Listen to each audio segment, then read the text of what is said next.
For 30 years, I've been teaching this, and I've taught this for West Point and Microsoft and Lilly and Delta, and the largest organizations and companies in the world come and say, John, teach the 5 levels of leadership, because they understand that if you and I today, in these few minutes, can understand how leadership works, and by the way, leadership's not a noun, it's a verb. It's action, it's moving. And if we can understand how to go from level 1 to level 2 to level 3 to level 4 to up to level 5 in our leadership, we expand our leadership, we expand our influence, and we expand our effectiveness. So I'm ready to go. I know you're ready to go. Okay, here we go. Level 1, we're going to start at the very bottom level. This is where you start. This is where we all start. The bottom level is the position level. At level number 1, this is where we all start. We all start with a title. We all start with a job description. We all start with a position. Okay? And the key word at level number 1, the key word is rights, R-I-G-H-T-S, rights. In other words, people at level number 1 follow you because they have to. In other words, you're the boss, or you have a title, or you're the supervisor, and anybody that's under that person, they just basically follow that person. Now, this is the beginning of all of our leadership journey. We get a leadership position. In fact, people will come to me all the time. They'll say, John, I just became a leader last week. And when they tell me they became a leader last week, I know what they meant. They really didn't become a leader last week. What they really did is they got a leadership position last week. And by the way, the position doesn't make you a leader. I know a lot of people who have a position of leadership, but they're not a good leader. You know that too. You probably worked with them before. So the position doesn't make you a leader, but if you're a good leader, you can really make the position. But it's where we all begin. Now, the upside of level 1 is simple. It's a place where you and I get to shape and define our leadership. We get a leadership job, we become a supervisor, and now we begin to work on ourselves as a leader, and we begin to define who we are. That's kind of the upside. Now, let me give you the downside of level number 1.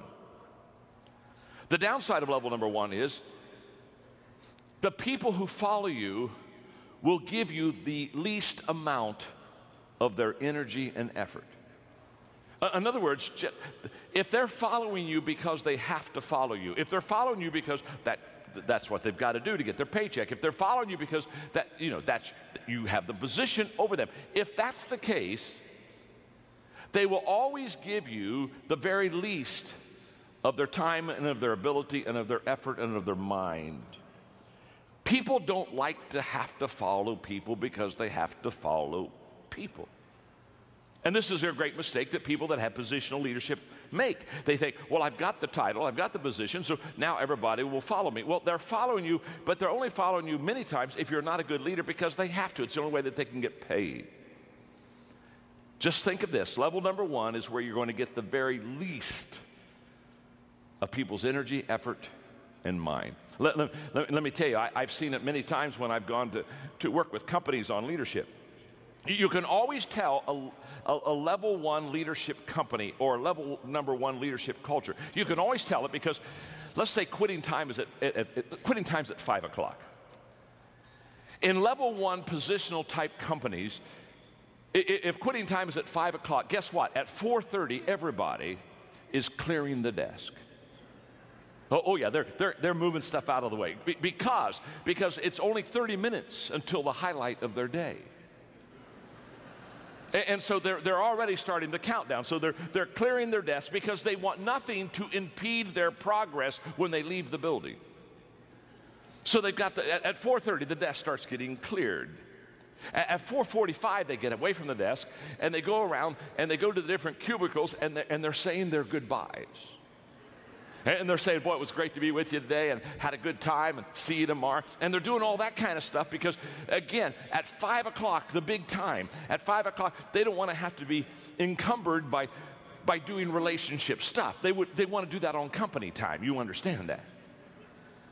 At 4:50, they're going to the restroom. Of course. You want to be sure to pee on company time. Of course, so they're over there in the restaurant. They're just, okay, now they got that and at 4:55, they're back at their desk, and they're changing shoes. They're changing their shoes. They're getting on track shoes. They're getting on, they got to get something, because at 4:57, they are in a starting position. They are counting down. And at 5 o'clock, Everybody's gone. I mean, everybody, you say, what do you mean everybody's gone? Everybody's gone. At 5 o'clock, they're all gone. I mean, you look around the office and they're gone. In fact, they're gone so fast, it startles you. And you run over to the window to look out in the parking lot, and you're totally shocked. All the cars are gone. And you ask yourself, how could people leave a building so fast without a fire drill? Let me explain. In positional companies, when people come and park in the morning, they're very careful how they park. They back their car. Yeah. They back their car in because they know at quitting time they want to be able to get a fast escape because now they're on their time. And I can promise you, you show me a positional company, a positional culture, you show me leaders that are positional in their thinking, and I will promise you every time, not all the time, every time, those people will constantly wonder, why am I not getting the best out of my people? Well, you're not getting the best out of your people because the only reason that people are following you is because you got a title. And they're going to give you very little energy. Now, the good news is you don't have to stay at level number 1. You can go to level number 2. So let's go to level number 2 as quickly as we can. The first level is the positional level. The key word there is rights. I get certain rights, so you've got to follow me. Level number 2 is the permission level. And at the permission level, the key word is relationships. And at this level, people now begin to follow you because they want to. Now, there's a world of difference between following somebody because you have to and following somebody because you want to. Now, what happened between levels 1 and 2? Well, what's happened is you've connected with your people. You've not only connected with them, but relationally, they like you and you like them, and you've got to know each other. And so now in this work environment, they're not following you just because you are a supervisor. They're following you because you do have a position. You are a supervisor, but you are a supervisor that people like. And I'm always amazed. Aren't you amazed? I'm always amazed at people that have leadership positions or responsibilities, and they're not likable. Do you know what I mean? They're just not likable. People don't care for them. It's tough being in the people business and not having people like you. It's tough. In fact, sometimes I see them and I just want to sit down with them and say, my name is John and I'm your friend. And I just want you to know, people don't like you. How many, oh, come on, let's just have some fun. How many of you have ever had somebody you worked for that you just didn't like? And no, wait, oh, that was close. Let me qualify this for you. Not in your present job situation. You understand? No. I know that is not happening where you are now. You are happy. But how many of you in another job at another time on another planet? Come on. All right, come on. How many of you ever had somebody you had to follow and they just weren't like, let's see the hands. Come on, let's get those hands. Absolutely. All right, there you are. All right, let me ask the real question. How many of you are seating beside that person right now?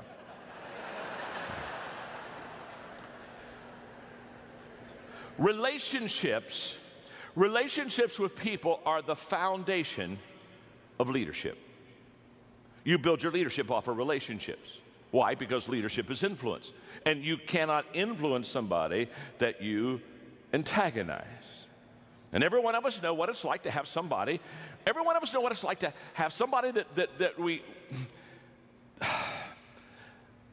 that's hard to like. Well, let me ask it this way. How many of you have ever been in a grocery store and you looked over about 3 aisles and you saw somebody you didn't want to see? And how many of you ever done? And the good news is, the bad news is you saw somebody you didn't want to see. The good news is they didn't see you. How many of you ever done this number? Huh? Hid from somebody. Now, in this, on level number 2, what happens is you begin to develop relationship skills. And let me describe the leader on level 2. The leader on level 2, they have 3 things that they do extremely well to be a relational leader. One is they listen well. In fact, they take all of their leadership cues from walking slowly through the crowd and listening. They listen well. Secondly, they observe. They're conscious about where their people are and what their people are doing, and they're constantly observing them. And thirdly, they're learning. They're learning. And then in the process of listening, observing, and learning, they have an attitude of servanthood. They know how to serve. And they not only know how to serve, but they do serve. And they not only do serve, but they love to serve. One of the things that I love about Chick-fil-A, I live in Florida now, and so when I went down there, I began to talk to Chick-fil-A people. Said, come on, you got to get a whole bunch of Chick-fil-A's down in my area because I lived in Atlanta and I need my Chick-fil-A fix, and they're starting to come down, and it's wonderful. But can I tell you what I love about Chick-fil-A? They have a servant culture. Level number 2, they got that wired. They've got this relationship stuff wired. It's my pleasure. How can I serve you? It's a mindset. It's a culture. And if you're going to grow as a leader, you have to grow beyond your position, beyond your title. Yes, you have a position. That's level 1. But the second level is relationships and the ability to get along with people. That's level 2. Let's go to level number 3. There's another level higher. The third level is the production level. The key word there is results. And at this level, you're starting to help the bottom line of the company. You're starting to, quote, bring home the bacon. At this level, you become effective as a leader. And you become effective as a leader on level number 3 because you produce. And the characteristics of leaders at level number 3 are very common. One is that they produce by example. In other words, they are the example for the other people that follow them how to be effective and how to be productive.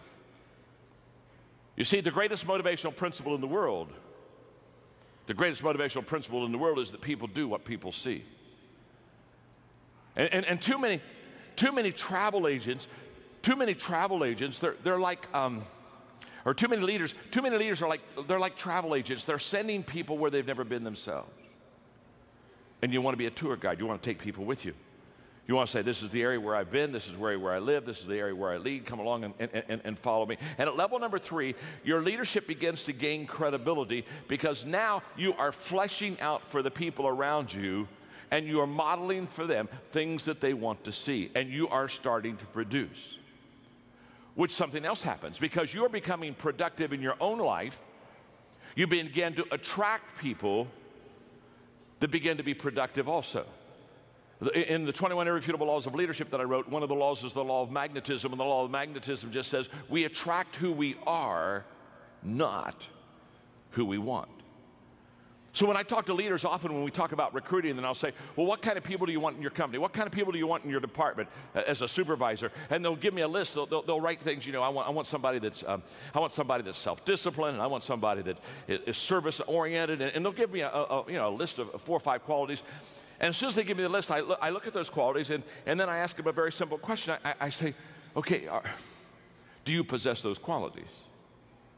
Because see, on level number 3, basically who you are as a leader is who you attract on your team. And at level number 2, or level number 3, what is wonderful is that at level number 3, when you start to produce, when you start to really develop, when you really start to grow things, you begin to get momentum. And momentum is a leader's best friend because momentum is the great exaggerator. And once you have momentum, all of a sudden things begin to look in such a better way, and it becomes easier to grow, and it becomes easier to lead. It's a wonderful thing. In fact, level number 3 is where a lot of the problem solving is taken care of. You see, managers, they try to solve problems where leaders try to create momentum, because leaders know that if they create momentum, they'll solve 80% of their problems with momentum. You see, momentum is a problem solver.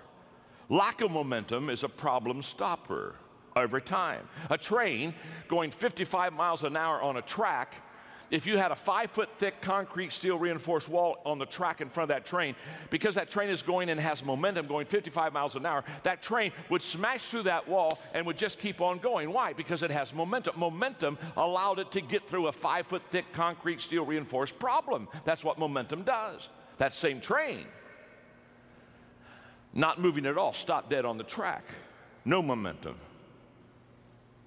If you put a 1-inch block in front of the driving wheels of that train, just a 1-inch block, that train can't even get started. Now, isn't it interesting? Same train that smashed through a 5-foot thick concrete steel reinforced wall because it had momentum, that same train without momentum can't even get going with a 1-inch block, can't even get going. It has no momentum. In fact, that's why I tell people many times that when they look at the problems they have in their organization, your problem is not your problem. The problem is they think the problem is the problem, and so therefore they concentrate on a problem that's not a problem, and now that the problem it isn't a problem has become a problem, not because it was a problem, but the problem was they didn't know it wasn't a problem, and so now they're concentrating on a problem that wasn't a problem, and now they've got a problem not because they had a problem, but the problem has become a problem because they didn't know that it wasn't a problem, and so they got a problem. And momentum and level 3 leadership will take care of 80% of all the problems in an organization. It happens for sports, it happens for business, it happens in government. Momentum is a leader's best friend. It happens at level number 3. You got to get to level number 3 to get that mo going. Okay, let's go to level number 4. Let me ask you a question before we go to level number 4. Are you learning something? Are you learning something? Okay, look at your neighbor and say, I'm learning something. Go ahead and tell them that. Go ahead and tell them that. I'm learning something. Look back at your neighbor and say, not enough yet. You still got 2 levels to go. You're not there yet. You're not there yet. Level number 4 is the people development level. This is what I live for. This is what I strive for.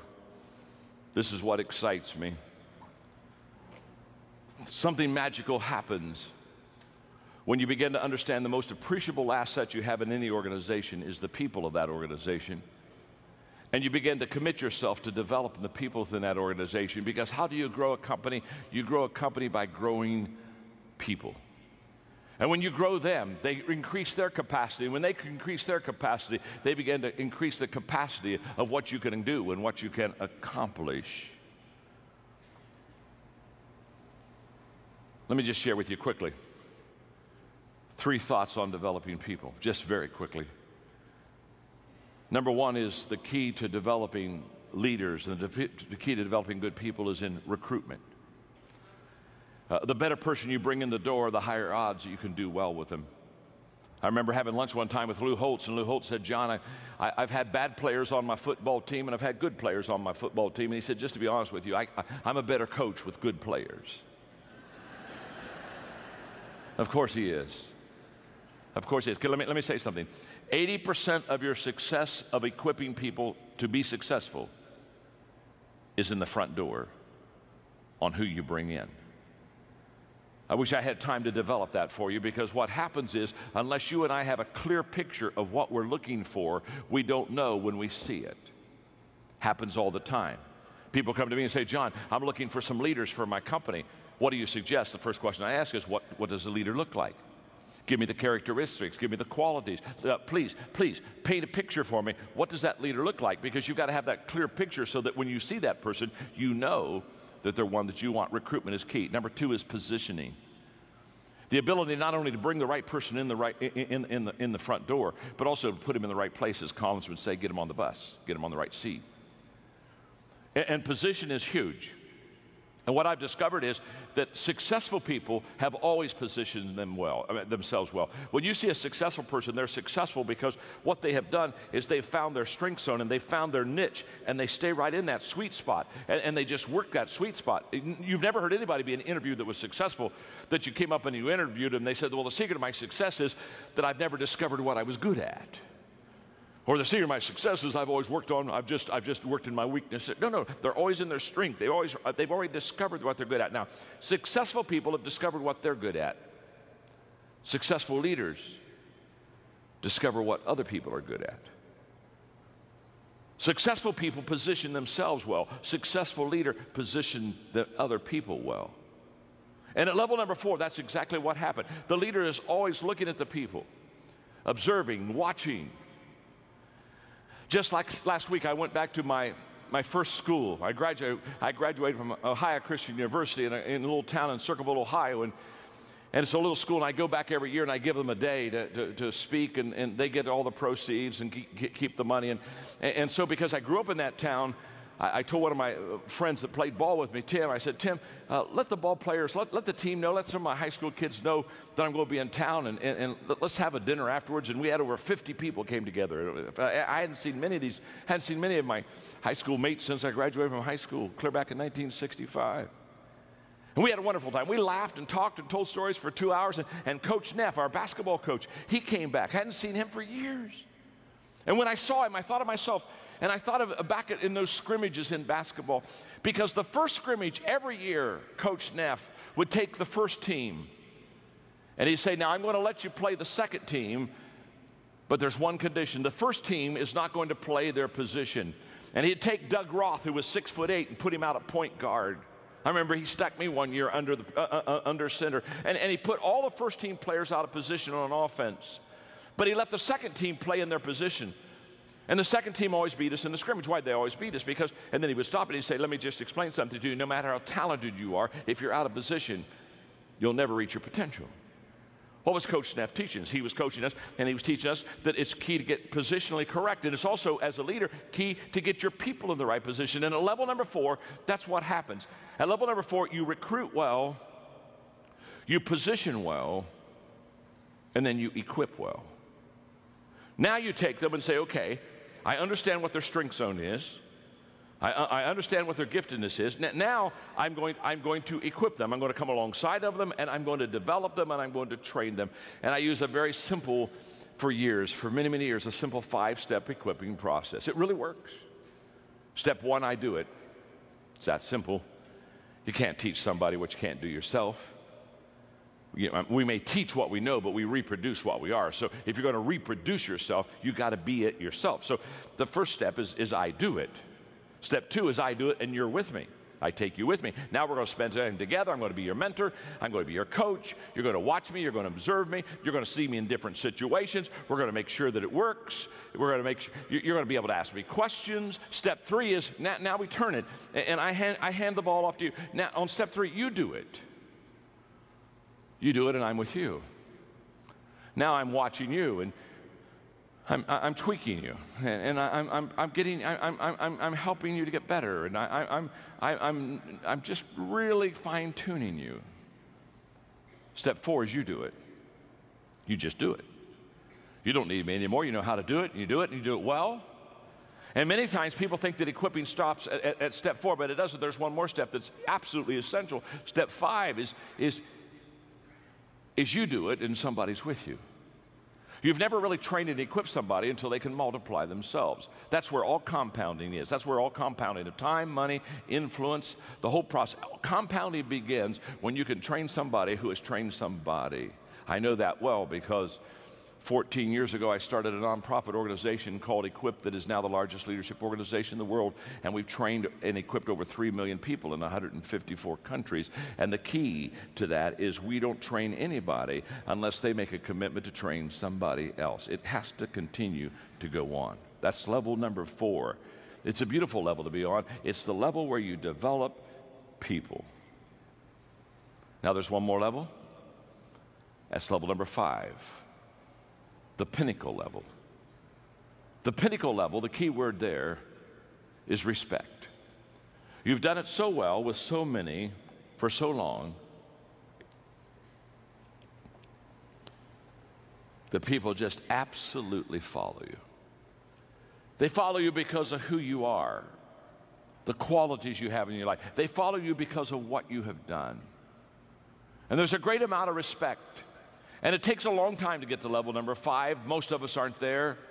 All of us would probably like to be there, but it's a lifelong journey. And what I want you to understand about the 5 levels is that's exactly what leadership is. Leadership is an always ongoing, always learning, growing process. Okay, let me ask you a question. You've got the 5 levels there, and you can see them, and you can see how each one kind of leads into the next one. And probably the question you've asked yourself now by this time, because you're a sharp crowd, you've asked yourself, wonder what level I'm on. Am I on level 1, or am I on level 3? Am I on level 4? You've already done that. I know you have. That's what I would be doing if I'd be sitting there. I'd be saying, okay, where are you, Maxwell? And if you ask that question and you kind of go deep in that question, you're going to get a little frustrated, because you know what you're going to discover? You're going to discover that you're not on the same level with everybody. That with somebody, you're maybe on level 2. With somebody else, you may be on level 4. Isn't that true? If somebody new came in the company, you're on level 1 with them. And what you're going to discover is that you're on different levels with different people. Now, I wish I had an hour to teach this whole process, but here's what I want you to understand. Here's your assignment, very simple. Take the people that you lead, put their names down, and ask yourself a simple question. What level am I on with that person? Do your best to kind of put a number there, and I know it can kind of bleed together, so it's not quite an exact science, but do your best shot, because after you know what level you're on with each one of your people, then you're going to know specifically how to lead them. Now, here's the key. Whenever you try to cast vision with people in your organization, in your department, they don't see you based upon who you are as a person or as a leader. They see you through the 5 levels grid. And a person on level 1, when you talk about a vision, a person on level 1 sees you entirely different than a person on level number 4. The commitment level is much higher the higher you go with your people. So therefore, when you cast a vision, or when you lay it out for your people and say, this is where we want to go, just understand, it may be the same company, it may be in the same building, it may be the same time, it may be the same speech, but the reactions are going to be different. And the reactions are going to be different because they're on different levels with you. So take the notes, study them, apply them to your life, begin to be a student of the 5 levels of leadership. And I wish you well. Because leadership is influence. Always has been, always will be. And within you, you have the power to increase that influence. God bless. Thank you very much. Have a great day.